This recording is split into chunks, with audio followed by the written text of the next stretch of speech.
Uyai guys. Maswera say. And this call now my numbers. It's the baker.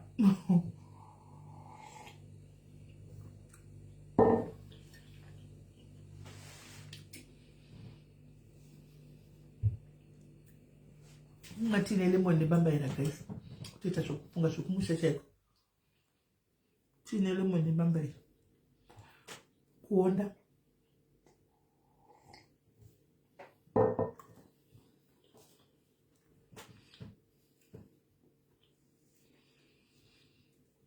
Guys, muri say. Chimboya iga tirivangani guys, I could do my numbers. Tirivangani. Takashika pa 350 ndine nyaya. Yandinayo saka zvandaita nhasi ndauya necharger guys. Kundai pfeka page. Pfeka page kundai. Saka ndauya ne adapter ne code ne tamp extension. Because tishange tiri pano kwechinguva chakatirebei. Anditi tine nyaya indachitofanga kutozviwira hangu kuma 3 neguest yangu. Yesi moms maskara sei maduwe. Saka ndobva paitawo vanhu vazondifonera kuti ndiuye nenyaya ishi. Guys, mutumwa hana mbonji. Mugare makazviziva izvozvo. Mutumwa hana mbonji. Ende inini aiwei nyaya kana ichiunzwa. Ndoona kuti okay, inogona kutobatsirawo vamwe vanhu. Ndoya ndoitaura. Anditi saka it's not showing my numbers kuno. Oh okay, 100 na misho. Alright. Kana fika 350 misho mondiudza. Saka totoona kuti zviri kufamba because pane nyaya iripo concerning mental health yoi yandadai kunyora pamusoro apo. Asi ndati handinganyori mazita evanhu. Asi pane nyaya saka ndati ndiwane kudi kuti tikurukure tichara because zvinhu zvakadai so zvinhu zvinovo affecta vanhu vakati one day pane munhu angati pane hama dzanga dzati munditege kana makutanga regai ndive ndavaudza ndotokangana wangu ati munditege palife yacho.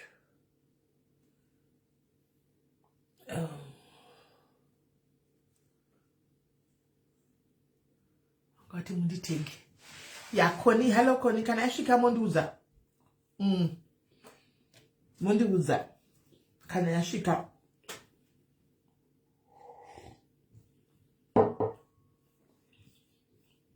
Ndoda kutenda Mwari nekuti guys airline yakadzosera mari. Hani munoda kuti yakadzosera mari kuti asingambofungiri guys. Airline kuti chatipa mari yakadaro inotarisira tichapuwa kana kuma 150 200 guys. Airline yakadzosera mari. Munozwa ndakawa kufara singaiti. Ndakafara singaita tusegwa airline kuti Penelope awane mari yake muri kunzwa. Ende yakangobata ndijana munoziva. Ndakatoshamisika kana nene ndoda kutenda. Saka Team Diaries nditererei munditererese. Kana tasvika 300 mondiudza. Team Diaries nditererese munditererese. Anditi kana uri Team Diary, uri munhu wepano, uri mudiary, uine problem yaunayo, inini handingakwanisi kuti ndifembere. Handi muri kundinzwisisa. Handikwanise kuti ndifembere. Mundibatie mundibatisise. Ndiri kutaura problems. Andika ndikutaura problems. Kwete nyaya dzematickets ekuma-function kana kuti kudii. I'm talking of a problem. Uri Team Diary iwewe. You've got a problem. You don't come to me and tell me kuti ndine problem. Makawandisa vana vangu panende ndindobatai zvakafanana. There is no way I can ever know kuti kune munhu ndambudziko rakati. And the two, zvazvinoita ndezvekudai so kana uine dambudziko pano guys, mutemo uyu applies to everyone. Because atina mari inonzi sisimeli vane mari yavo iri mubhengi yakamirira kubatsira vanhu. Pano tinoshanda as a team. Thank you Loveness Nemasters, thank you my sister. Tinoshanda as a team. Anditi titi munhu anenge achidi pakaita dambudziko tobvisa mumwe nemumwe obvisa panenge anapo. Saka zvazvinoita ndo zvandikuda kudiscussa. Saka if you don't come, mutemo wakafanana, you don't come on live, there's nothing that I can do. Handikwanisi kuti nini wondiudza nyaya yako ndo yapana ndoti guys kune munhu asingadi kuya pa live but anditi ane dambudziko. It doesn't work like that because public funds haisi mari yangu. Handi muri kunzwa public funds. Saka vanhu vanenge vachida ndo panozonzi vari kubira vanhu. Ndo yapana ndoti pane munhu ari kuseri kumufungira ari kutochema nedambudziko rakadai so munhu wacho haapo. Ini ndinda kutaura nyaya yemunhu asi vamwe vese vanachira nyaya dzavo pano. Ndinofamba chidzimaona vakutanga vanhu vanobatsira munhu wavanoda. Vanhu vanobatsira vanzwa nyaya. And pano I always say kuti guys, Mwari wako chao kana kutungamirira ka unongoya pano haumboiti 5 minutes nenge wabatsirwa. Kune vamwe vanotouya pano andika otadza isi angu tindomuri sei otadza kubatsirwa. Andimaona atadza kubatsirwa kudaro because musi wayo Mwari havana zvina kunangana guys takawanda. Imagine kuti pa page inokushuva kuti 237,000 pa page. Kwete vamwe vanozongouya andimaona vachingouyawo ipapo. Saka handizoziviwo kuti munenge makuda kuti ndidini ndenchi-expect kuti imi muri timu rangu andika munenge muchitofanwa kumirawo neni nokuti you should understand these things how it works. Handikwanisi kana uchiwanisa dambudziko chechero guys ndokana ndichidza vakawanda kuseri kune nyaya dzakawanda kuseri dzisingatombouyi palife because munhu ndomuzoti hona nyaya yako iyi uri kundiudza ndazvinzwa esimple but handikwanisi kunotaura nyaya yako uya utaure nyaya yako wega oti ndonyara hama ndobva ndamudza saka uzoti wakuda kubatsirwa. Kana wave neproblem chaiyo uchauya autombokubvunza kuti live utonga ndokumbura kuti simeli kuti muri free nguvai ndokumbura kuti mundibayirewo live ndine kude nyaya yangu anditi muri kuona esiletu zviri sei. Saka ipapo ndoda kuti mundibate sewo kune avo maybe vari komadhayanzi anogunun'una kuti sisimeli havasi kutibatsira handingafemberi kuti une problem. Ingawani ndiri open book asikana inbox yangu WhatsApp yangu yakashama kunouya munhu wese. Kana wane dambudziko rako chairo sisimeli ndine dambudziko rinotoda kuti ndinongoya ndobaya live ini ndiri host wotaura and it's not guaranteed kuti uchabatsirwa anditi nokuti musiwe pamunoona vanhu vasina mari nokuti idzi imari guys idzi imari dziri kubuda muhomwe mevanhu handisi kungodya zvokubatsira Christian we are a ministry titori ministry takadai so kuti uzive giants wakaiza nekubatsira it's a ministry atimbozofi mapurisa afa akavhara kamba because kwaita muwani musungwa anonetsa kana kuti vasungwa vambobreka jere. This is a ministry ndo ministry wedu iwoyo anditi maona.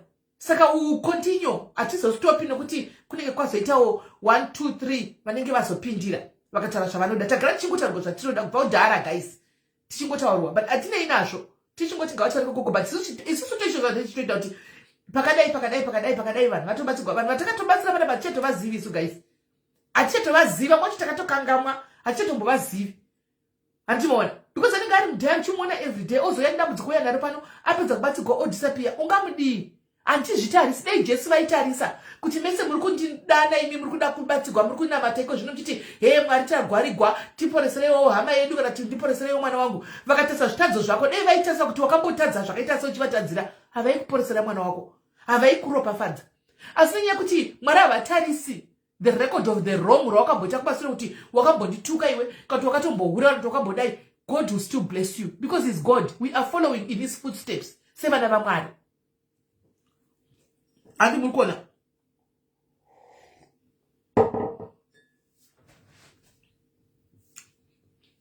saka muchiona kuti kana tiita nyaya dzenhingirikiri tiita nyaya dzekuti dzekuti tikukumbirana nematiketsi pachede mabhoo echi haisi life iri serious handimaona tinongototaura pano chiseka tweduye kani kune bhoo visapotai vamwe vedu tingodi you know aburitsa ine munhu anototaura kuti ndoda kubatsira nhingi hatitozvirambi handimaona I want to help nhingi tochinoura kuti bhoo handimaona because panenge pava pachedu it's not something serious but handifungi kuti tingaita any admin kana kuti any member yepano yonzi yaita accident handika ari kudiwa ropa kana kuti akuvara hana mari kuchipatara guys tikamusiya. Do you think it's possible? Ndobva ndatinokuti ari muchigauye ataure no zvinodependa situation. Akanzi anyatsa kurwara chaiko hanzi makazvizoero ndakasiya kutuka iye wanga tasingatombokuzivi tasingasazivi tindo inini I know you tindo ever since you were a small boy like this. I was so shocked and ndakatovhunduka kuti asi maigona kuwandisa unhu because that was not you. Wakagona that was not you tindo unga izvozvi dei wakangositika nekuita makoneni ungadi wava kumberi kwekumberi but zvinodzosera kumashure zvokutuka vanhu manje because some of the people wakutuka vanhu vange vachikusapota, you know. Ungade uri kumberi kwekumberi, hatina macontent creators echirume akawanda. Ungade wakumberi wakazvi-step back mukupinda munyaya dzausingazivi iwe, ukahakirosa, ukahotspotwa, ukadii, ukataka kuti nyaya ungoda uchituka paFacebook. Don't do team. Wachizwa mwanangu Tindo, do not have a team, stand as Tindo. Usana zvini team ninga, hakuna chinonzi team paFacebook. Hakuna, wena makazongosara makasvava. Hakuna chinonzi team. Mira oga, ita page rako. Aiwa, content yacho yokutuka haisumudzi Tindo. Ndo pandiri kutaura ipapo. Haisumudzi mwanangu. But anyway, wasvinzwa. Hanimona, hanzi it's true, I can't stand him up to now. No, chimuregerera. Yandi mukona takusora kuti ndakasiya zvokutuka. Agona pachushinja taura wani kuti ndakatosiya kureva kuti munhu kuti atora ndayanga iri content, but though anga sina kuziva kuti content yakadi yakasina kumira zvakanaka, mufollowei musumudzire. Hanimona, iyo zvinakuziya where to draw the line. Anda kusendera message, all right. Ndigotarisa. So ndozvadaida nditaure guys, pani pekuti tinoda no problem. Na 3 dzikachaya tinenge takuti i2 manje i3 toita sei. All right, ngatongochaya 1 hour. 1 hour then tomirira guest because guest akafunga kuya na 3. Anibona. Right? Saka ndonyaya ndaida ngotaura. Kune vese vanofila guys, haungazorwari iwewe. Ugotadza kuenda kuchipatara tiripo uri mumwe wedu hazviti uchinzi washaiwa mari, but come and tell me kana ndisingazivi panonetsa. Handiona handingafemberi, handimaona. So ndo zvandada ngondifudza hangu ipapo. Right? Number 2, hey, nondodiko mbambara yangu iri kunaka, nasa ndambopedza kana kudi apa ndokumwa nekuti guys apa ndangomuka kubika mafuta emacustomers, handivhikiro se macustomers chingotenge order mafuta guys, ndisina nguva ndenda kubasa kana asina mukira makuseni kumuka kubva na9 ndichibika mafuta ndikabva ndikaenda kupost office ndikanotumira mafuta ndikadzoka ndikasitanga kugara pano. Ani mazvona. Right? Saka guys mondiregererawo toda kutaura nenyaya yemental health, ndomboisa mbambara yangu paside. Ndichingozoitika. Nyaya yemental health, pane vanhu vandifonera kuseni. Ndandisina kana tarisiro kuita live iyi. Ndafonegwa ndichataura sezvazviri. Anditika ndafonegwa yanga itori group call. Chazoita kuti ndinyatsobhiliva panga pane umwe munhu wechikuru anga aripo asingaitiwo zvesocial media. So vandibata vakataura kuti simeni taona kuti manga muchiposta nyaya dzemukomana dzamujaya. Ndikati yes, zvikanzi tiri hama. Ndikati ndinotombofunga pamwe wada kuuya kuzokumbira kuti bvisai chichi. Unoona, zvikanzi titangoti taure nemi henyu nokuti tinoziva kuti munogara muchitaura matopics anobatsira vanhu vakawanda, asi ava vatete vedu havasi paFacebook. Handitika but tavaudza kuti ndikati saka nyaya yenyu hatindei panyaya iri papi, because vangu vachingoti vakutendera so ndobva vazotaura kuti varimo mucomment section. I think because ndavaisira message kuti ndapa live, so kutaura tongati kana makuenda palive mozotisivisawo. Ndobva vati tiri hama, we are very much worried nemukomana. Handiti according to them kuona kwandaita vari kuti i-mental health. Handitika nokuti vandiudza history kumasure zvandatisingazivi. Vandiudza historywo vakataura zvavataura vachindiudza kuti kune zvakawanda zvanga zvitoitika kumasure, but people they didn't know. So but now ivo vati nditaure nyaya iyiwo, and tinoti vati ndatiniko madi kuti musvike mudhuze mune vabereki vake, noti vabereki vake muri kuti muri paukama. Handika zvikanzi zvinonetsa, random person can just say it. Handika vachazviziva ende vanongozoziva kuti zvabuda nemunhu nevanhu vemuhama. Saka inini ndakungoita zvinhu zvandadini zvandatumwa. Handiti nai vabereki vemwana vemukomana vamuku murukana muchitarisa, noti it seems varikutaura hanzi you have given up pane mwana. Hanzi you have given up. Ndatoudza kuti baba vake vanotora nemari, mai vake vanotora nemari, ende chiri kuitika right now is itori mental health issue guys, itori paari. Izvozvi ahead kuti ari kuSA kwachona hakuna kutomira zvinhu zvakanaka kuSA ikoko, hakuna kutomira zvakanaka kuSA. Handimona. So yedi kuti ameno handisi kuziva kuti zviri kufamba sei. So nyaya iripo guys ndeyekuti vabereki vaHoly 10 murimo muHarare mutore vanhu vasvinu vane mari dzavo. Chimbotorai mwana mumuendese kuchipatara. Hazvibetseri kuti muti mota give up. Ana sisi vake anzana sisi vake vanotori muHarare. Handitika imomu kwaanombopota achienda. Iko zvino izvi kutaura sekutaura kwandaudzwa. Do you know kuti kuHarare ari kutotiza kuvata mumba achinovata mustreet dzimwe nguva mustudio. Hanzi mustudio ndo maanonovata oita kana mazuva ari mustudio asingaendi kana kumba. Guys, so nyaya iri kuitika ndeyekuti handisi kuziva kuti vabereki kana muchiti masvika pakutadza mwana chii chiri kuitika. Achi give up kuvana guys. Vabereki achi give up kuvana. Hati give up kuvana. Ndandikumbira vabereki vemukomana vaHoly 10, please. This is coming from public, pa live. Anditika torai mwana mumbofamba nemwana. Munadi kuona ndakangogara pa live achinoka ndiani kwei. Si password zvo zvaskaneva.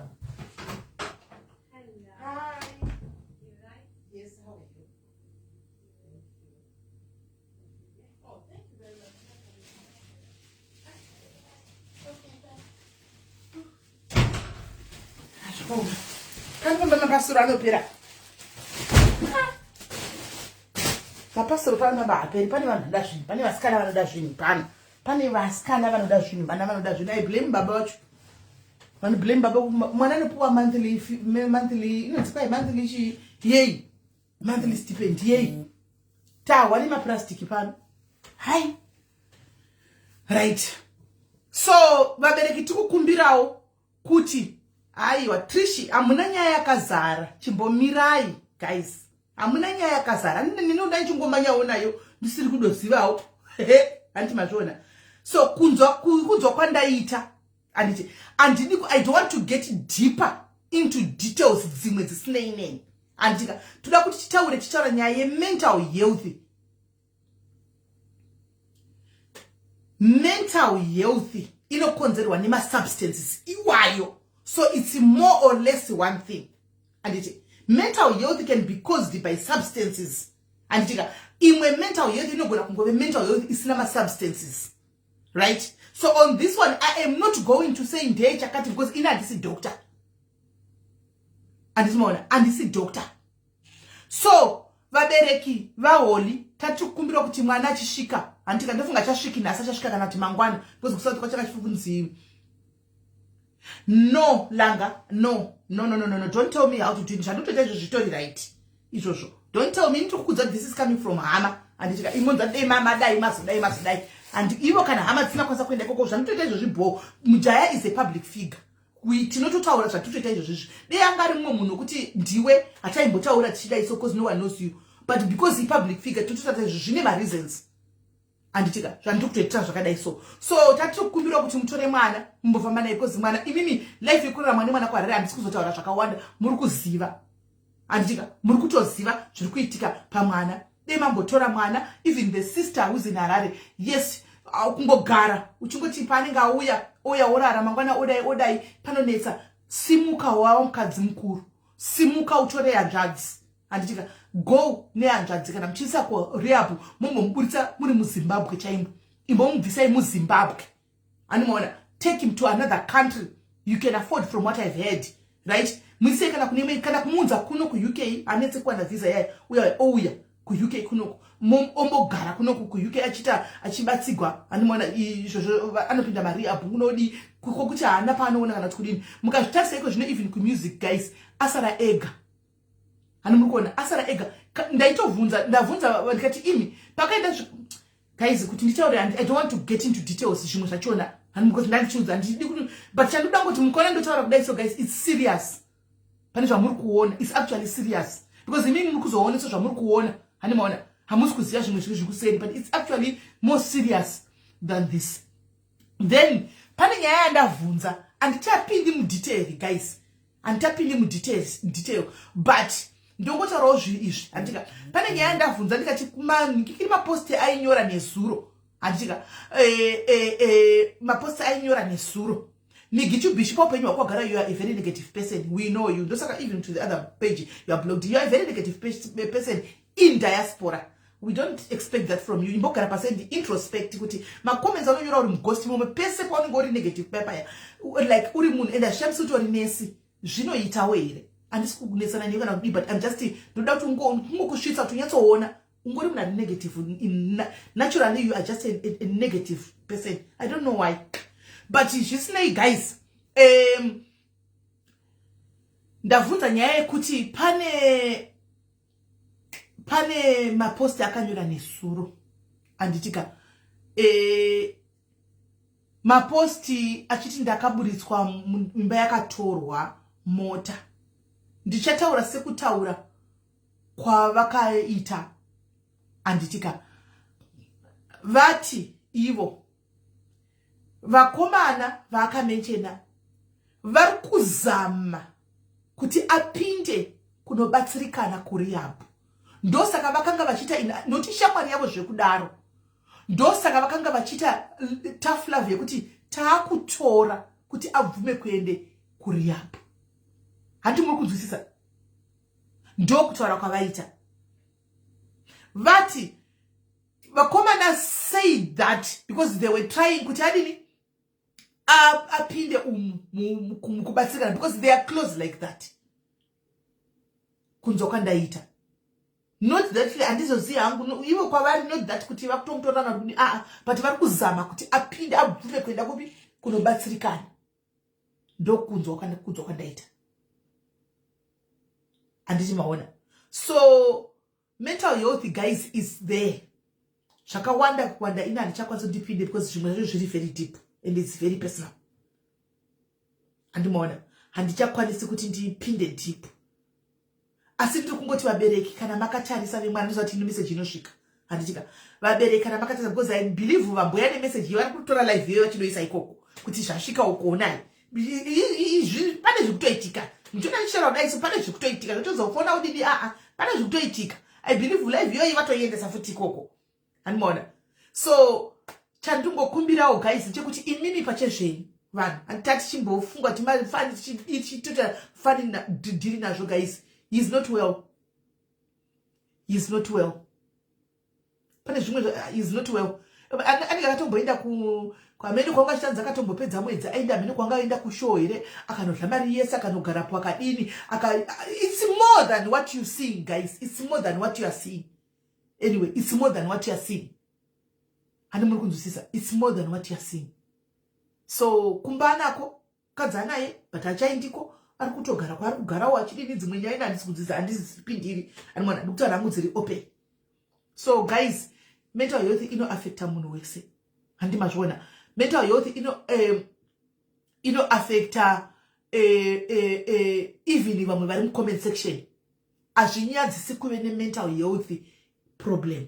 Mental health inotrigwa nezvinhu zvakasiyana siyana. Handimaona mwambonyera kuti asi zvinodhaka here kana kuti chii. Zvinodhaka zvinoendesa futi kumental health.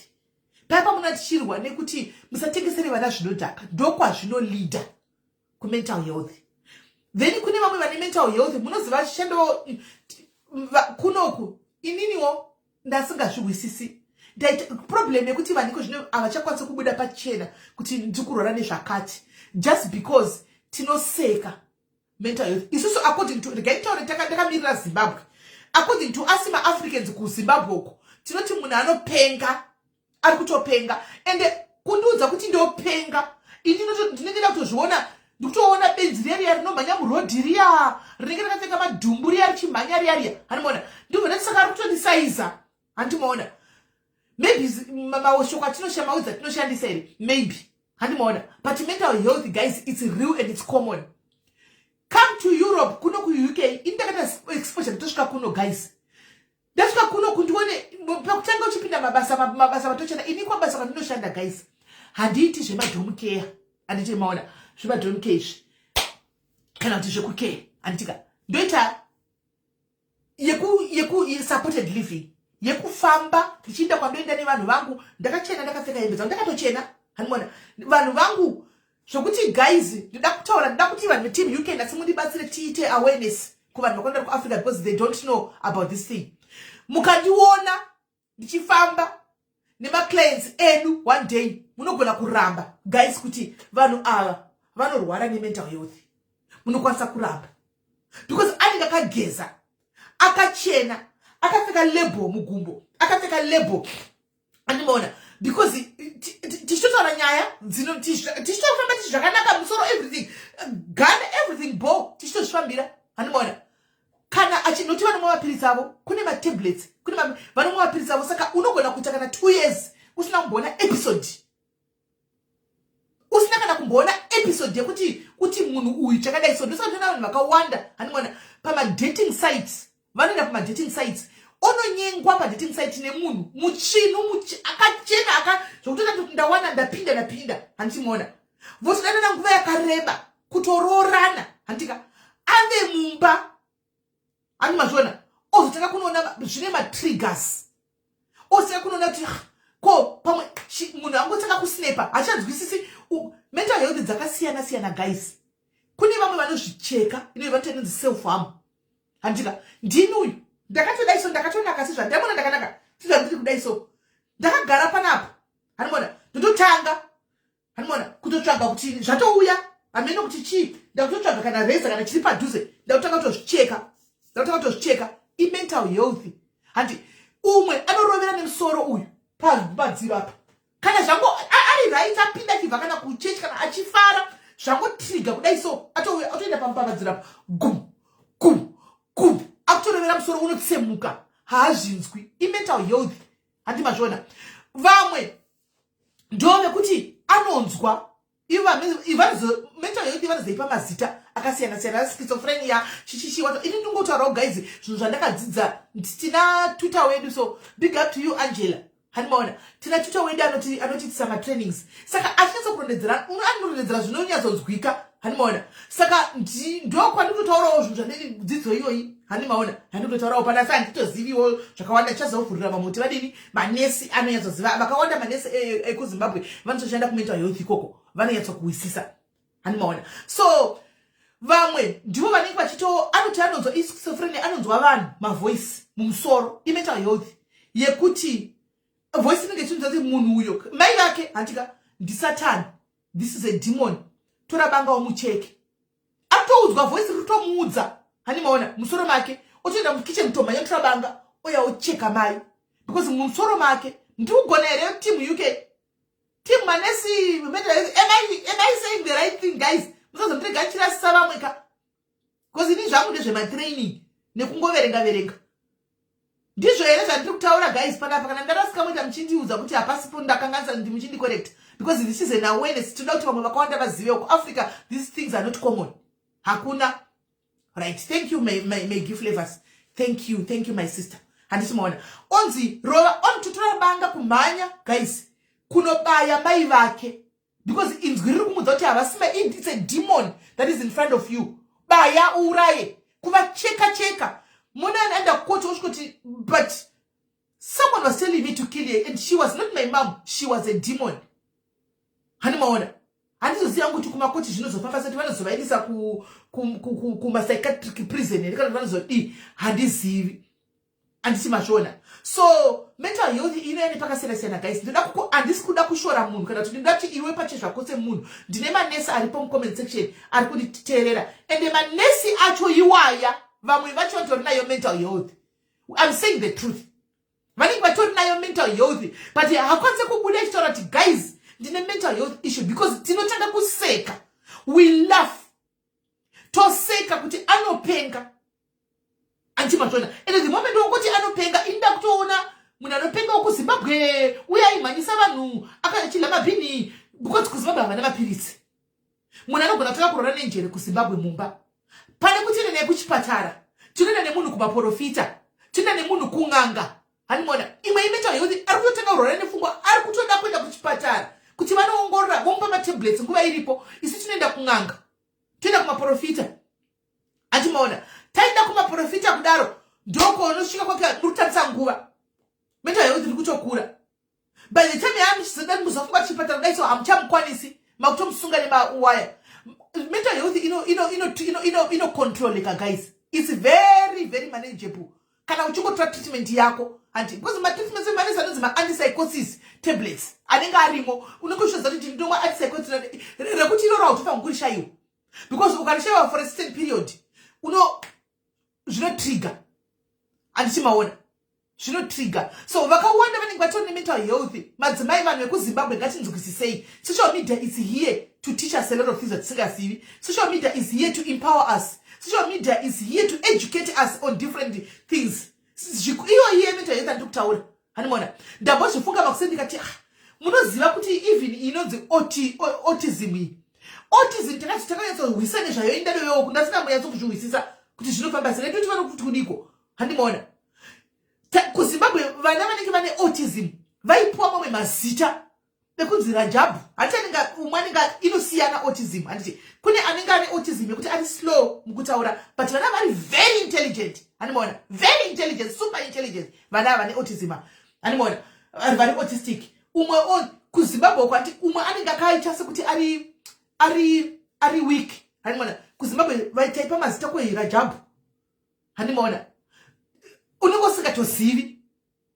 But tell me kuno zvakawanda kuno kuwani kovanava saka kuZimbabwe mwana akadaro manje isende kuti umhanye mwana kuenda naye kupi kuchipatara mwainzi mwana wangu akaroiwa navatete mwana wangu akaroiwa nambuya andimona mwana wangu akaroiwa naningi tinotopana nambasa munozoti kazhinji vamwe vanhu vamunovengana navo nhasi vemufamily vamwe handisi kuti hakuna hama dzinoroya dziriko andimona but vazhinji vamuri kuvengana navo nhasi muchiti vakaroya mwana wangu mwana haana kuroiwa pamwe mwana tori autistic andimona mwana wangu ari kupenga akaroiwa pamwe mwana haana kutombovhera havanatombombvera varoya mwana handika mental health makairegerera isende kuti muinde kuchipatara maibhanyane mwana muchienda naye kupi ngikiri muchienda naye kudzinganga nekumaprofita handiti maona chipatara first guys before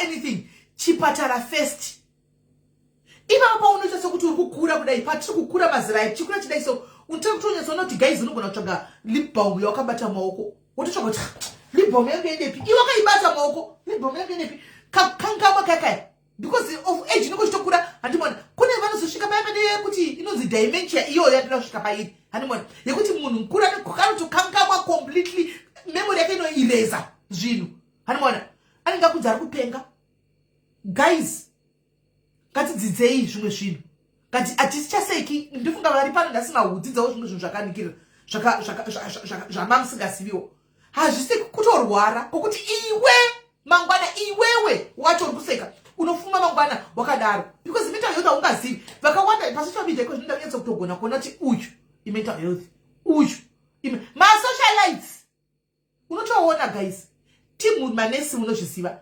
handingatauri hangu but timu manesi mental health imi munotonyatsoziva kuti ningi mental health ningi chakachaya ningi hatiti now tinozotiita disappointed chekuti zvimwe munenge muchitoziva imimi kuti mental health but munenge muripo muchinokuzirira mental health iyoyo muri kunokuzirira muchinakirwa nemental health manesi miswai manesi emental health ekuuk bo miswai guys pane vanhu handizokwanisa kutaura mazita evanhu vandinongoonawo kufungira kuti pai mental health asi imi munotoziva kana vatanga imi kwaentertainment but pangwa chimwe muchetsona kuti imental health imimi muchiti kwaentertainment but munotoziva makanodzidzira zvinhu izvi ndimunozoshanda navo every day munenge muchiita muchiti kwaentertainment asi muchazoziva kuti imental health imental health haisiriyo handimazviona so maungaseka badistro ndiwa umwe wacho handimazviona handimaona senge ichi chikomana ichi mwana wangu uyu kutaura chokwadi dei aiunzwa hake aiteereraka amboti kuchipatara imental health iya zvokwa pasina mboti kudii kana kuti kudii imental health but chinoita chekuti munhu anenge asingaudzigwi munhu hatsugwi haungamuudza kuti saka kuti akuza ndodai ndozodai but inoito hakusi kupenga kuita mental health guys haisi hakusi kupenga you take your pills okay ndofunga nesi vada kukwira gai ndikwidze manesi pamwe varoda kundikorekta vada kuwedzera ndivakwidze guys mapilisi vanhu vebp vanomwa mapilisi every day anditya anongekuda maviri kudai 1 ameno anongomwa pilisi rake otoenda. You take your tablets wobva waita. Hapana chinombonetsa guys, chinomborwara vanhu vakawanda ipo pane pasocial media vanotore. Thank you very much kuti vanotori nemental health issue. Pamwe neni nditori nayo, pamwe neni ndinayo, hazvingarambiki. Pamwe neni nditori nayo, kunogona toenda munhu ndikatitoona tisimeni no ava nemental health issue apa hazvisina kuti hazvisi normal. You never know, but tinotonakigwa zvitoseka.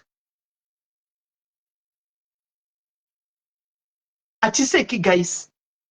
Mental health baibatoziva tachinakigwa chitoti entertainment kuna mujaya kusvikira indazonyatsokudzwa musati ndanyazoti mwari ndiregererei nechemwoyo. Kaipaita Starpart guys, ndisirewo zvemasters aya yaramba kukwira iri kuti connection for buda udzoke Angel, buda udzoke. Ndatoti mwari ndiregererei kusaziva kwakafanana nekufa. Unenge uchitoti ndezvinodhaka wawe, asi atovena kuti zvinodhaka zvakatolidha ikoko kumental health. Wozonyatsokunzwa what he is going through or what he is doing. When you say, okay, I didn't know. Hansi, I hear, Hansi, insomnia. Hansi, I heard insomnia is another symptom. I don't know. Do not kuvurira manes chifo na imkana when nasile penyu. Ronnie, thank you. Thank you, Ronnie. The masters, guys, this is your masters up. This is your masters cut is at the Starpart. This is your masters. Manesi nasile penyu. Andika guest sati yauya ndokumbira kuti ndinge ndisefona asina tosa chaja ndipota ndichisa nekukuko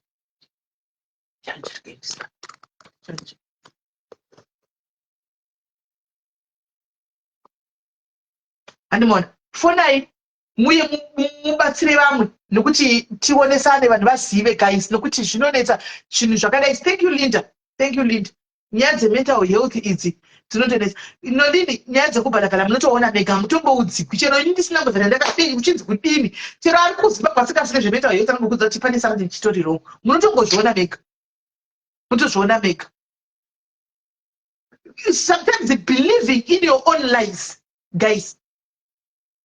Hanzi health social workers like myself physical health. Chifonai haiti wacho ine handizozivi manesi acho mahealth social worker mawati chifonai mukana ndikupa inde wenyu uyai mudzidzise vanhu. Andika majaira kumwenda kumalive kungotuka vanhu chingo nhasi toda kumwenda zviri educative pano. Anditika toda zviri educative uyai mudzidzise vanhu ndo zvatikudai izvi. Come and teach people about mental health kuti zvinofamba sei, what happens. Uyai mudzidzisa kutavhurira for at least for a change. Let's do something that has got impact to the society. Hi dear. Hello Paula. Hi sis, nela marugunenza. Yes, tukunzwa zviri sei? Zviri right, muri sei? Ndiri right kanja. Bo. Anye mujaya, ndakatombozvitaura just the other day. Nemama socialites kuZimbabwe nditi guys, I'm just gonna tell this guy ari kuto present, atone ma presentation mental health issues ari kutotaridzika. Hapana nokwanisa kumbotaurawo here naye kana kumbomubvunza. And they were saying kuti the thing is in denial. So the issue is kuZimbabwe pane mindset yekuti kana munhu achiti ari kufeel depressed kana kuti ari stressed, overwhelmed, all of these things, pane mentality yekuti aiwa ingoita deal with it and move on, get busy, tabasa, uri kushaya zvekuita ndosaka chi wakutaura zvauri kutaura, not realizing kuti pane patori zviri kuitika. Things like matraumas, pane matraumatic events anoitika vanhu vachiri vana handiti anokonzeresa kuti kana asina kudirwa nawo, if those people don't go to counseling or go to different professionals, even social workers or family therapy, vasingakwanisi kutaura nezvazvo, it then catches up with them in adult life. Yes. And these are the things that then start affecting them, because all of those things zvinenge zvamboicompartmentalizwa in a certain section of the brain.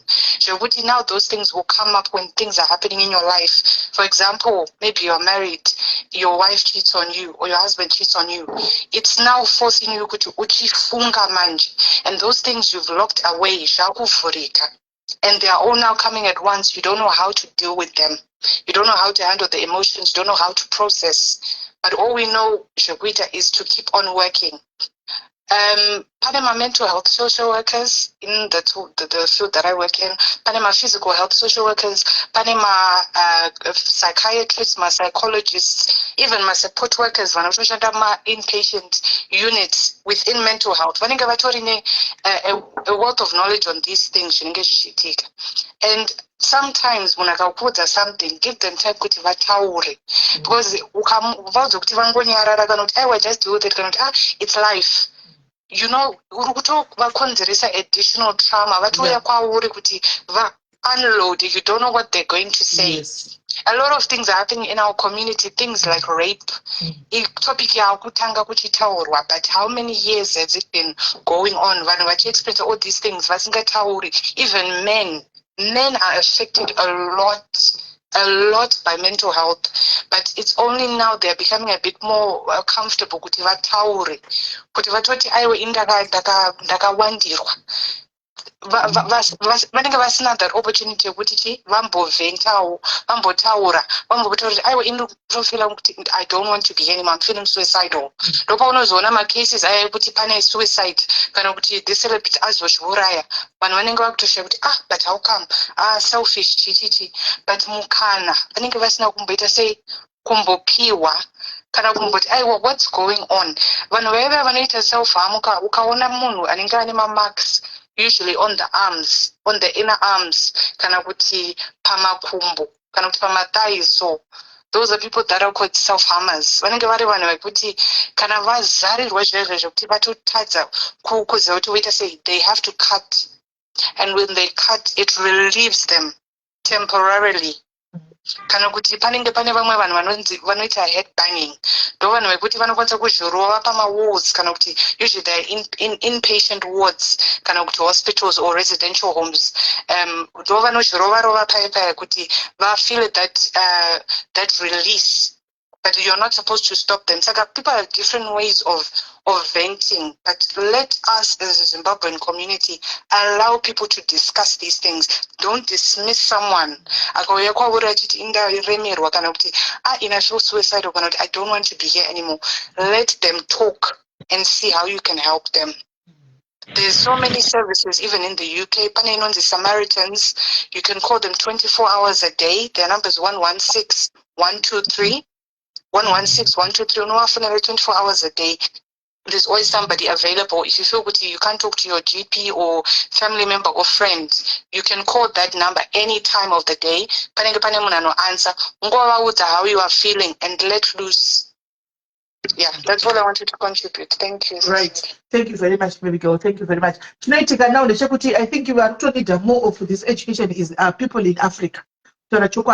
Because they are not exposed to this. They are not exposed to this, right? The issue in negative for them to go and tell someone my problems. We've got now a tendency of what you tell me, the next thing instead of you getting help and doing my issue at a problem at Tinayo. Guys, can I extra the carreberoka, the roads that you mentioned one chocolate, Mutere, Terra Tonzo, Dabla, Antiga, can also at least just listen.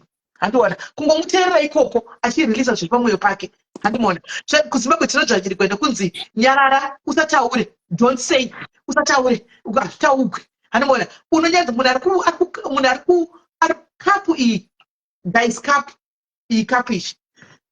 Tikano churudra chera umvura chero chisama drop emvura drop chai inosvika pakusara kapi the same applies nemunhu handi achingonzi achitaugwinyarara anosvika pakusara ende paanozara ichi triggers ndoba trigger chona kwazvinolidha ndokuko kwacho kumavental health right makola akamusora pano. Hi, Sis Melly. Yes, do you say? I'm going to When I'm very low, people overlook. All right, Makondinzo. Yes, but very low. Okay, let me try again. Javanan. Guys. Sis Melly Maswera say. That's what Maswera say. That's where. Okay, ngangwani since but ndodongo contribute how.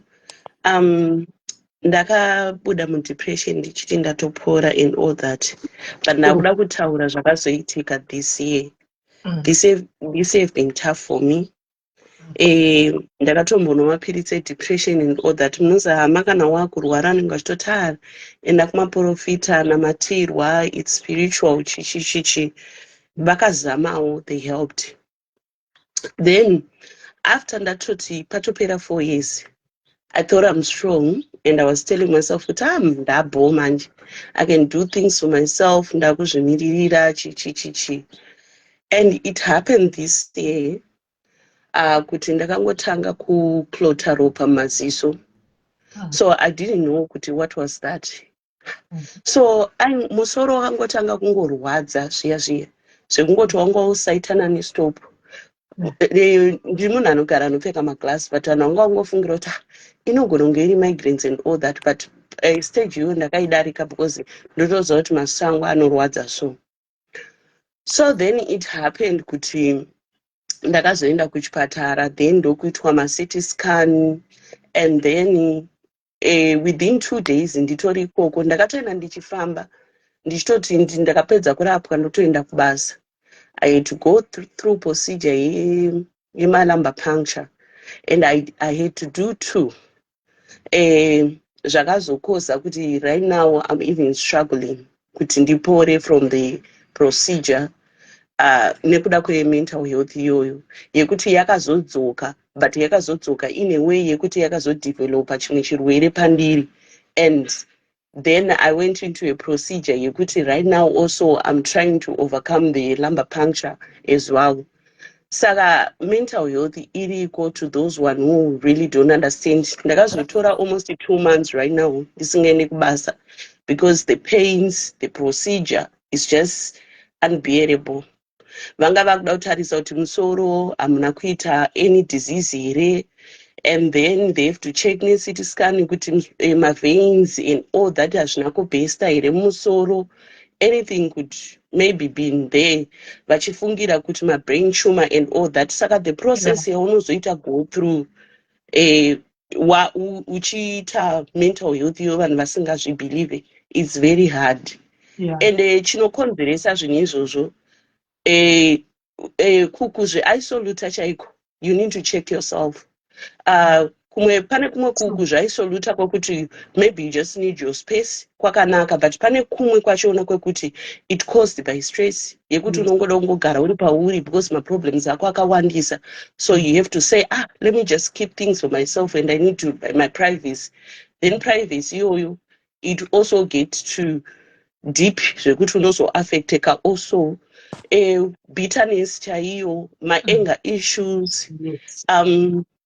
There is a lot zvinhu zviri silly zvekuti you will not even think of them kuti unenge uchitozviudza kuti I'm not depressed, I'm not stressed, I'm managing my stress, I'm managing my situation, but usingatoziva kuti zvinhu zvaunofungira kuti zvidiki zvinogona kutokukreatera ma-problems mahombe in the future. Because what will happen is unenge uchizviona pabody wewe kuti ndiri right, but chinenge chiitika it's your mind which will be functioning, and then inoshata down slowly yokonzeresa body yako even iwewe to be affected as well. Saka I think isusu kunyanya ma-Africans we need to know that we might not believe it though zvedu, but zvinotobatsira. And imagine kuti ndakazosvika papoint yekuitwa 2 lumbar puncture in a day, which I didn't know. And pandaiitwa ndaitoudzwa kunzi you might also be paralyzed ukaitwa zvisirizvo and all that. And ndakarwara for 2 months and they were suspecting kuti ileak, and I was also afraid kuti kana iri blood leak I can't go back to hospital again with all the procedure ye-lumbar puncture and the headaches and everything nemsana. And I'm still going through it. My muscles, easy, they don't work properly. I can't work for long. I can't stand for long. Zvinotongo, then now you become to a point yekuti wakutrya futhi kuda kubuda that thing iyoyo. Saka people, they have to really have awareness kuti mental health comes in a slimmest way. Isina kana basa iyoyo. You can also be affected. That's what I wanted to say. chokutanga kola ndoda kutaura kuti I'm very sorry and hugs to you and tinongona vatati mwari vakutungamirira zvinhu zvako zvibve upore madoctors anokubata and everything zvivaite zvinhu zviri correct usvike pakuve complete necomplete healing. Thank you so much, Sismeli. Oh, it's tough, especially the lumbar puncture part. I've never experienced it. Ndakave experience and dream south, and my family vanga vari kumba. Unenge uchibayiwa pakati pemusana vachidrina mvura yepaspinal cord. So the first one, Sismeli, yakaitwa nemwe wemunomu. She was not even okay. Aitove nekahurudhu mukati zvezvekuti ndaiedza kuda kunzwisisa kuti chii chavari kundiita and what was that for, because ndakatoenda ndichifamba sezvo maziso aingodunduvara ropa. So I didn't know that kuti to take me to an emergency kuti ndichatoadmit. Tereresai guys, kune vana kudzidza dzidzai mamunzo tati kudii, take the symptoms as well. Unotoona vamwe chidumburira ropa mumaziso moti aya ndozvaanoita maziso angu, it could be an underlining problem iyoyo. Muri kumunzwa kola zvakutaura, tereresai guys, enderera mberi akukona. Saka when I went there ndaitofamba sisini, I was okay. Ndichitongoti handakanorapwa 6 o'clock ndikasvika pahospital by panozosvika 12 nendatopedzerwa. And then I didn't know kuti it was that emergency. Ndakutosvika the next thing ndakutoona ma-blood test, ndakutoitwa ma-scan iwawo. The procedure was just too much for me. I think this year was my bad year. Ndotombozvitarisira kuti charwara in that way. Because ndakatoenda kuchipatara ndichifamba only to end up kuti ndakazogara muchipatara. Ndazogara muchipatara I had to add 2 more months ndiri pamba because now ndatove worse from the situation. Saka the first step, yeah, izvezvizvi I don't wanna lie, Sismeli, my muscles ese mutsipa uyu sometimes paspinal yese panoenda pai musoro unogonombopisa zvekuti unorwadza zvisingaite lower back pain. It's almost like a month ndabva kunoitwa procedure iwawo because zvakanditorera 2 months zvinhu zvese izvozvo. Saka handisati ndanyatsove completely fit kuti nditi I'm okay. Because musoro wachona neback pain nemamuscles unotonzwa ungoti there is this discomfort inenge yapo inenge ichingoitika. Saka the first person akaiita ndiye akandikanganisa because hanzi anga asina kumeasure the pressure here, vanofanirwa ikaunta here mvura yachona inobuda. So they have to measure the pressure yemvura yachona inenge ichibuda iyoyo. So they had to do the second one. So pavanga kuita the second one, fearing the pain, ndakabva ndakumbira kuti zvinoita here kuti mungoregedza sezvo mamaita ma-CT scan mukaona kuti musoro wangu wanga wakangozvimba. There was nothing much. Kuzvimba kwemusoro and maveins angu ari right. The brain tumor maifunga kuti ndinayo andina. Even the brain infection, I'm okay. So why can't you just let me go? Ndobva nditi if you want that, chitonyora matsamba ekuti waramba kurapwa. Uri mu-foreign land haukwanise manje kuzoti ndakunyora tsamba iyoyo. Yes. I had to do it Makuseni again the following morning. It was difficult. Saka I don't wanna lie. Mental health itoriko zvakasimba ene inozokonzeresa health issues ebody yako iwewe. How you operate zvinhu zvako zvese zvinenge zvakutodzokera kumashure because fatigue yese iye zvese zvaunenge uchisangana nazvo zvezviye somewhere somehow ndo zvinhu zvakuziita kuti tilimite takuita madeath anokwanisa kurumidza kuitika as we are young as we are. Because if you notice Sismeli ndakazozviona ndiri muchipatara imomo kuti it's normally vanhu vari less 40 zviri kunyanyofa 35 20 something. Ndinochamuseka kuti tikwaima chembere paya ndinoona chamusikaka ini kuti kwaima zichembere aya asi ndikutota kuti malesi 40 actually mazhinji less 35 vari kukudona zvisingaiti kudona chaiko chembere kuti Okay, Sismeli, that's what I wanted only to say. Yeah. No, get well soon, my dear. Get well soon. Hi, Sismeli. Ndachida kungo emphasize on what she was talking about kuti kana depression yacho yazonyanya. So ini ndakaita depression yakatanga ndiri about 15, but madezi waina nganzwisise kuti chi. So yakatanga ichipresenta se insomnia because ndaiti ndikada kunorara ndaishaya hope. ndopedzisira usiku hwese vanhu vainorara ndakamuka, vagomuka ndakamuka, and spend the whole day with them again ndakamuka. Ndikazvisanangura kuna my parents kuti ndiri kutadza kurara. Vaibva vanditi better then you can study for chikoro, you can study for your course chikadai, because kunenge ndokusaziva. kusina education yekutaura kuti munhu akasarara it means your body is not resting, you're not resting, saka hauna chiri kufunctiona zvakanaka. Saka zvakaramba zvichindinetsa zvedepression. And then ndobva ndapedzisira ndakuresort to self harm. Pandakatanga zve-self harm, it was something chandakatanga ndichiti okay, ndiri kuita so to relieve this pressure off of me. And pandakazotanga kuti my health problems hobho nekukurawo ezvinezvi ndichiwedzera kunokura, pakatanga kuita maissues ekunzi haukwanisi kuita mwana, ndikatanga kuita maproblems emwoyo and the diabetes and everything, zvakatanga kutondiwedzera depression iyoyo. Tanga kuti saka I have days where I think saka inini ndatone makore ndakutosvitsa 34 and handina mwana, saka handimbofa ndakazvara. Ndikatongopinda in that phase yekuti and then it starts making me feel sad. Ndatova in my own space, and it even gets worse because pandinoregedza kurara paipa fatigue yaya nekuneta nechii zvese zvinobva zvawedzera. So now zvabva zvawedzera even chirwere chemwoyo, mwoyo wangu unenge wakurwadza. It's because of zvari kutaura zvokuti unosvika papoint yekuti mwoyo waremerwa and your heart cannot take it anymore. So it's like wakungoita go on, but I have times yekuti kana kudya handikwanise kudya.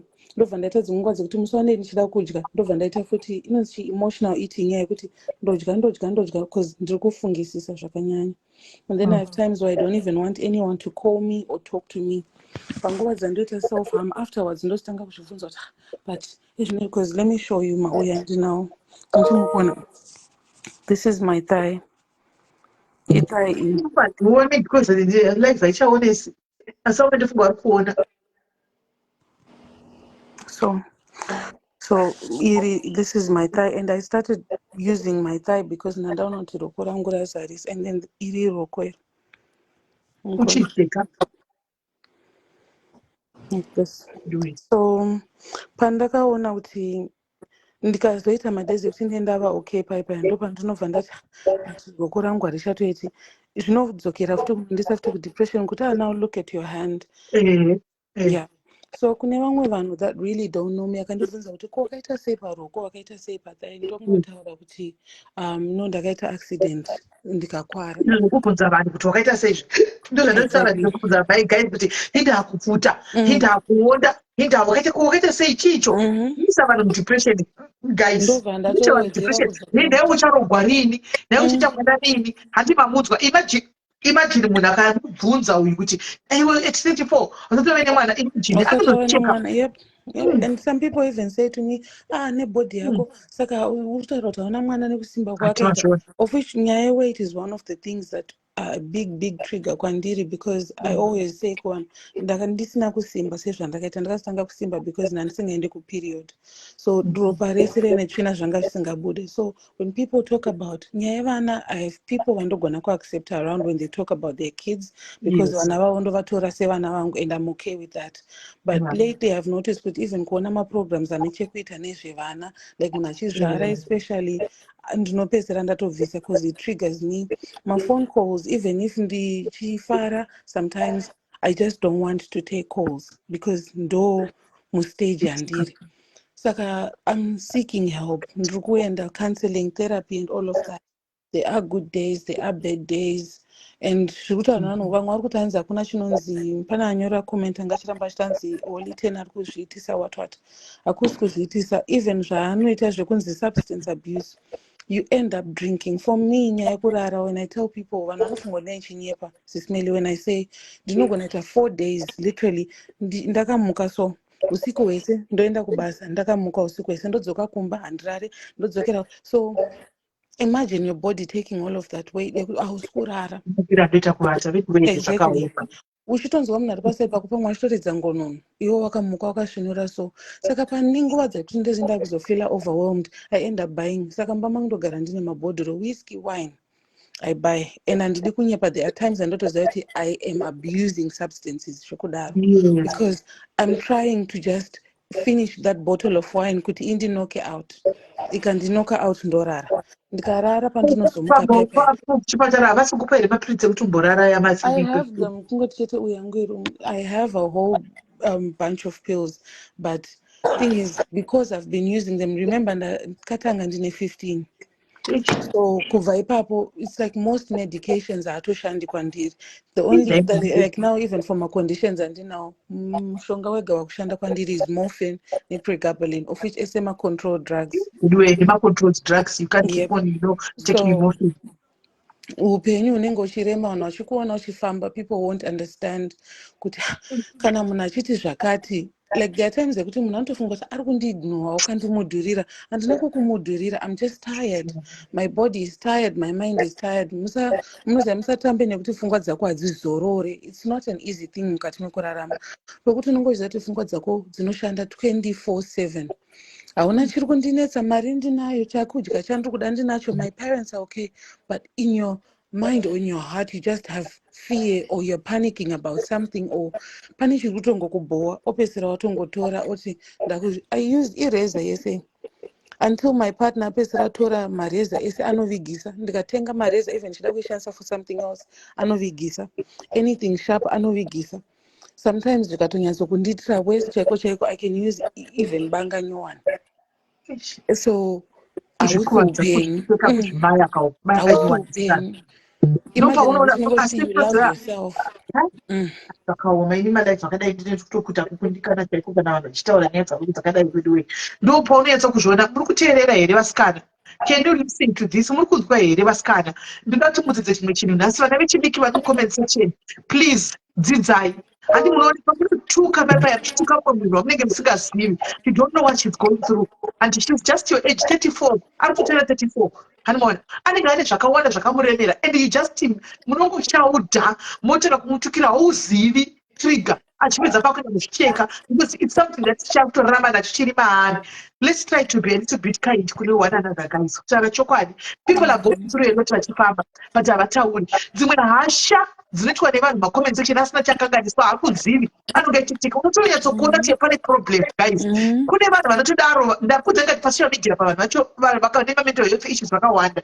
Munhu anongouya pacomment so otouya kuzotukira, unonyatsokuti zvambotaurwa nomukunda kuti ma-issues they developed from a very, anooneka kuti ndatenga ne-15.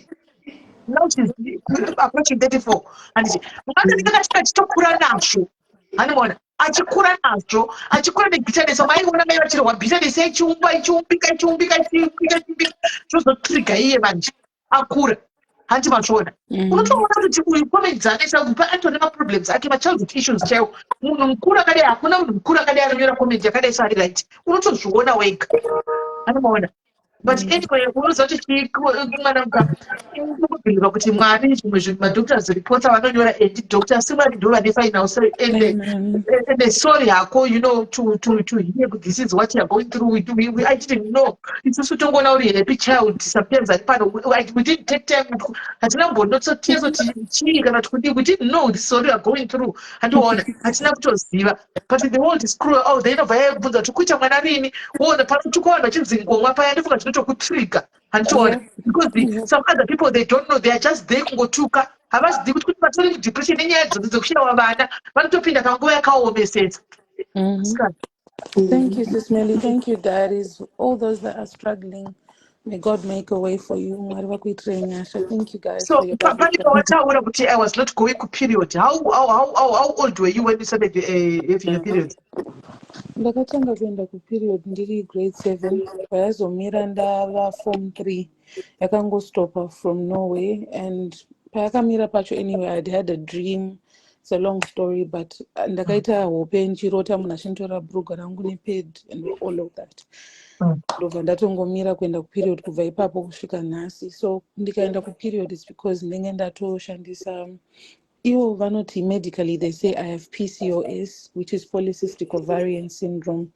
So ine my side effects as well, anowedzera even that depression part, because they say kuti my male hormones akati one day kupfuura the female ones, if that makes sense.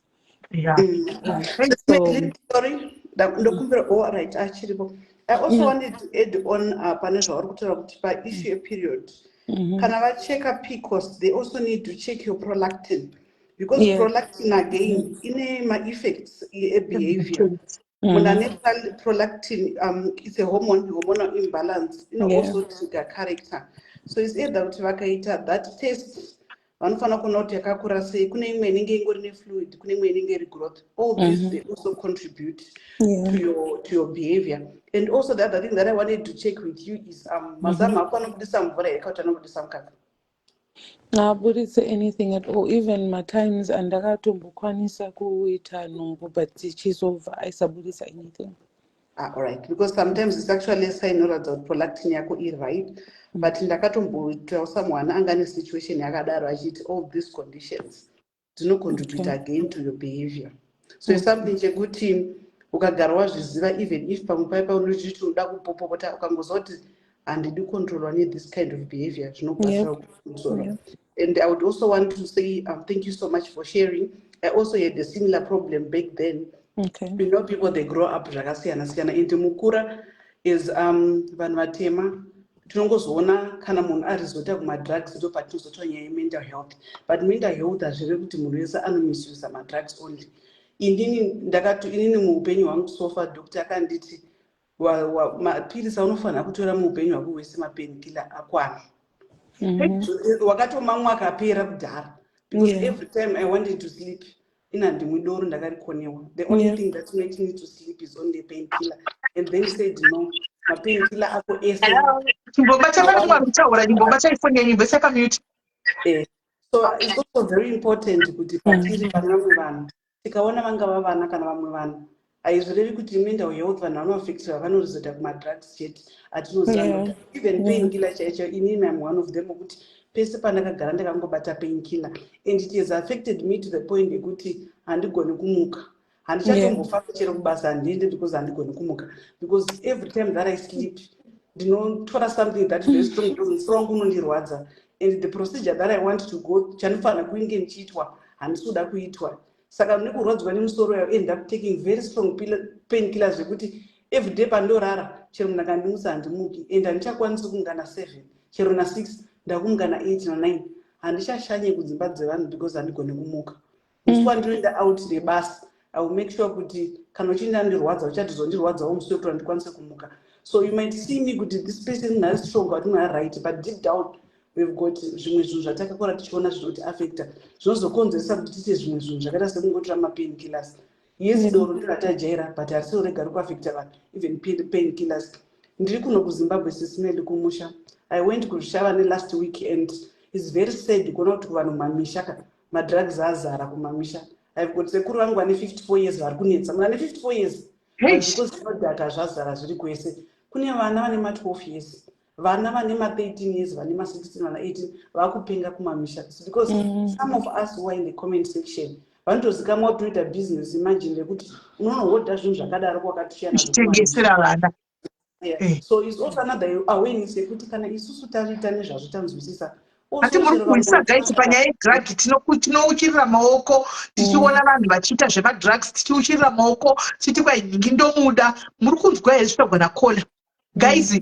After today ngatichinjei mafungiro yedu, Mwari atibatsire tese zvedu. Enderai saka ndozvimwe zvakunyanya kuti kuzviaffecta izvo, because nyaya yacho yes tingangoda kuzoadressa zvapa advanced stage like this. So it's also good kuti even vamwe vatigere navo musociety vavaya takufanira kugara tichivatsura because vari kutikanganisira muri, because izvezvi sekuru vangu vane 54 years every day it's one story after the other. Mumba mavanogara muchagari mapanga, mumba mavanogara muchagari any sharp objects, mumba mavanogara hapasina kana grocery rinogara because vakangouya chete chero vakangona chiva kutengesa. So you can imagine kuti ukaita vana vatatu kana vanhu kana kuti ukaita 4 or 5 like that ingaunzunzi upenyu here. So we have to do something, and it also start with us in the comment section. Thank you. Saka naipola musati madona iwe wacho zvawati uri kuZimbabwe hautaiti zvemapainkiller izvi, saka unobatsirwa nei? No, ndinombopota ndichimwa sandichamwa ari very strong steric. Ndinongomwa anongoisa that pain plus also handina kwandinombonyanya kuplana kuti ndinomukira makuseni bit by bit ndakuti handichiadjusta kumuka. Mazano ndakumbomuka 7 ndiri kuSouth Africa ndaimuka na 2 masikati 2 chaidzi 2 masikati ende Zvona tu unomuka unoshandepi naive dokono kana tu unoenda kubasa kupi? ndo zvinozoaffecta manje. So ndanguti unenge une mamwe maoptions zvawo, but it's something that I want to address, but zvinotondiaffecta in the sense yekuti handitokwanisi kushanya, and the reason why ndingashandisi because handigoni kumuka. You can imagine chimuka mbame munhu 8. Okay, Hansi, Mirai, Hansi, please, Mother Diaries, please ask Ikola if she doesn't mind sharing. Does she still remember what reason she thinks triggered her mental health at very age of 15? Okay, this is for Kundai.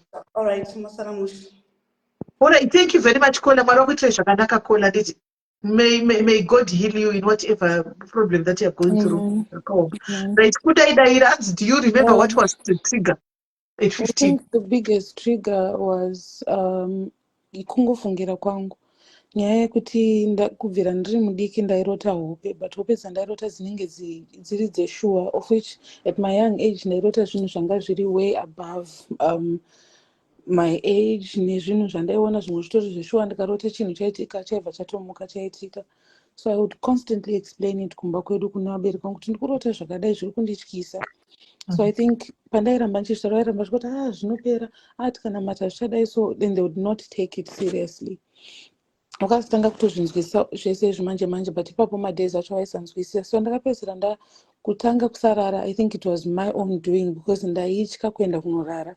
Because ndaiti ndikanorara ndozorota futi zvinhu zvazvobva zvaitika, ndikarota nhinga achifa anobva hafa.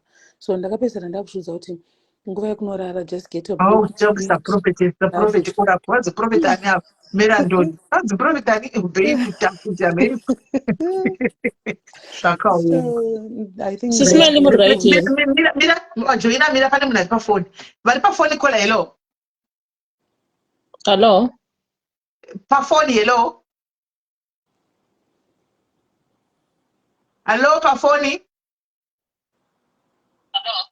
Yes, Hello, UK. Sismali. Yes. Hello. Yes. Yes.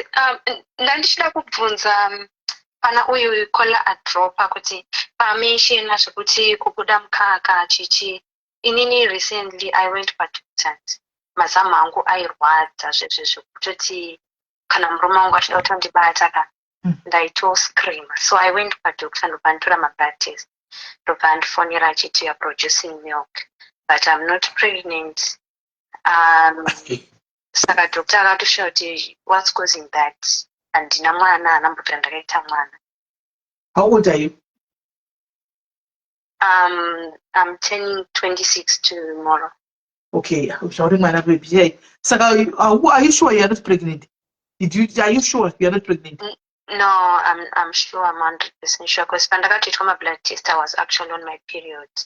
But it's been going over 6 months. Zvekuti ndinotorwadziwa zvese zvekuti anotozvimba, unotoona wega kuti mazamu angu enda anoita imwe nazo imwe kamukapain. So ndakazonzi that's how it feels kana uchida kuyamwisa mwana.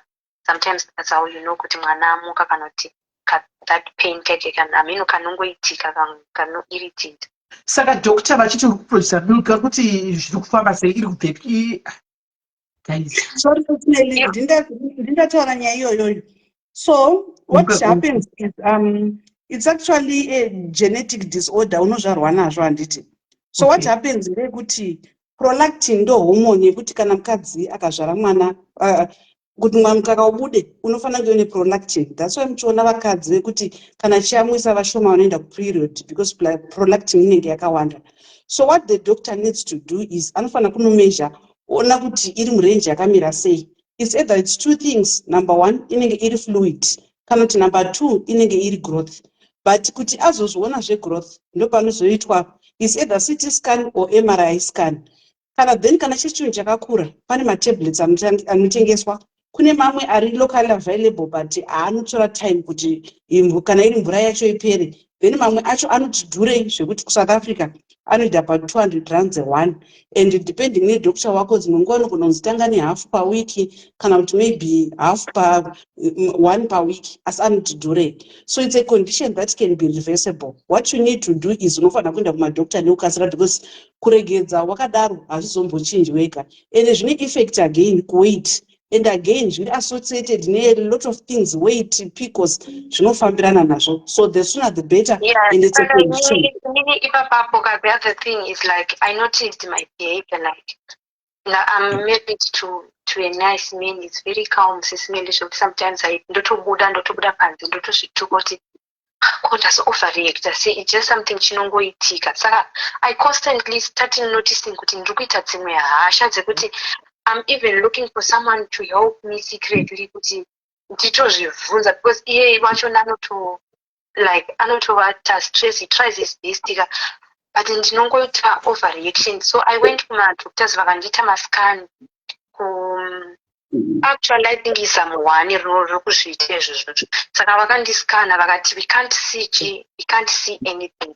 Saka pandaivaudza kuti ndine pain kuti handinonzwa vakanditi chimbomira kupfeka mabra then toona kuti pain iyo iri kuita consistent here, but vakandibook kuti after 6 weeks for my blood test kuti vakaona kuti I'm still producing that milk vanenge kundiendesa for further investigations kuti vaona kuti chichikuii. But there's this behavior iri kundiirritate kuti I can't like certain things zvinhu zviri silly like I don't know ndinoto overreacta kuto zvototi ndapedza kuoverreacta ndotozvibvunza ndikuti but there was no need for me to overreact. Why did I do it? But zvine zvatoitika kana chatotaudzana.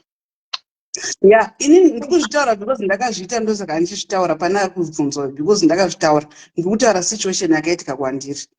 So what you need to do is you need to have good doctors. Unofanira kunge una gynecologist na neurosurgeon because zvinoenderana nebrain and ukanonoka like inini zvakandino affect eyesight. Because kana iri fluid kana iri mvura and pamaskana unoita usaenda kumunhu one because ndakamboenda kuno umwe doctor kana ndakaudzwa zvisizvo ndikazoudzwa kune umwe munhu ende kunonoka kwandakazoita inini kwakandikonzeresa eyesight yangu because pamusoro pene fluid kubuda ine zvimaso angu atori red like pandaitoti kune murume wangu nezuro una masango zvaari kuita haasi kuswinya haasi kuita sei they are very red and pane chinhu chikutange chiri pasi yeah saka yeah because what I ndo zvakaitika kwandiri that's why ndikuita exactly asi kuti vazhinji havana ruzivo especially nomuZimbabwe and it's a procedure kana treatment inotora nguva and inoda mari with the right doctors. Uno muZimbabwe ndinotiwa pane phone iri pashure ikuta na AirPods remember one gadget I don't know muita iphone yenyu tisare nemunhu ari kutaura chete kana apedza kusokuta muita iphone muita iphone vamwe vakuite phone kusare hwari ari kutaura kana apedza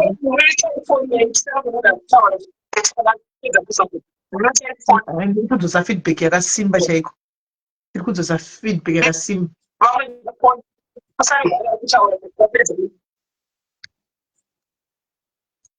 saka asi nhai ndida kuvhunza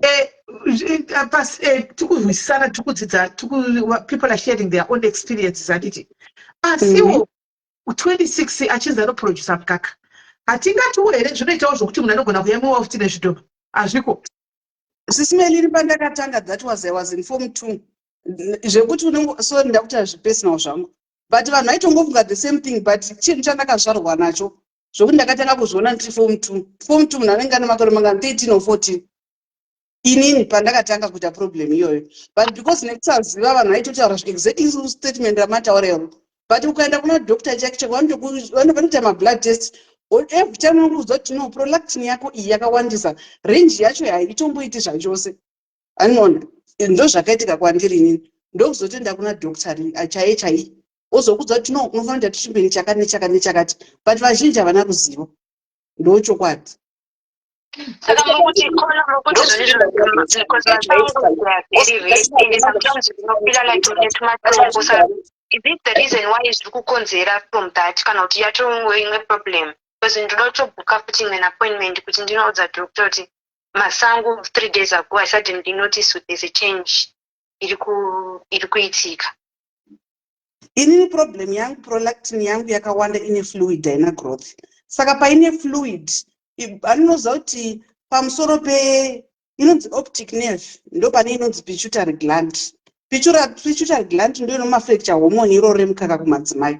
Saka zvamune fluid kudaro chiri kuramba chichikura chiri kunotsikirira tsinga yemaziso, handiti seni. Saka pachiri kutsikirira tsinga yemaziso handichakwanisi kuona ndega zviri correct. That's why maziso angu achimbogwadza ndisingatooni.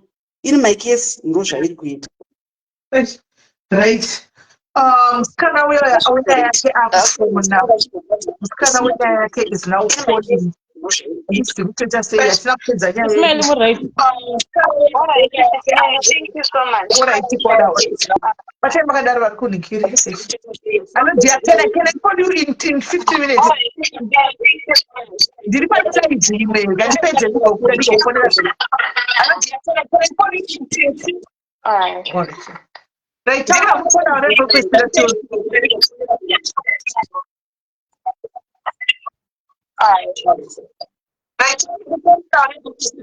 Alright, Ismail mukundinzwa? Hello, Ismail mukundinzwa here? Yes, tikuzotaura. Alright.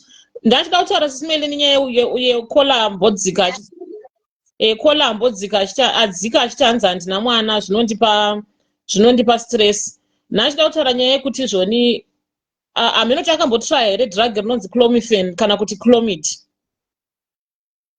Saka drug iroro ndo rinoshandiswa nevanhu vane PCOS vari kutadza kuconceiva kuti vaite vana. Saka kana asina mboritrya ngaaritry drug iroro nevamwewo vanhu vane PCOS vari kutadza kuconceiva ngavaritry. Zviri kutaura nakola adzika uyo zveprolactin what ose ma-hormonal imbalances asi anenge achida treatment. Saka sometimes you have to drink ngirikini clomiphene iroro. All the things zvaanazvo izvozvo likely kana ane PCOS zvicharesolveka naturally, anongotongoconceiva zviri natural.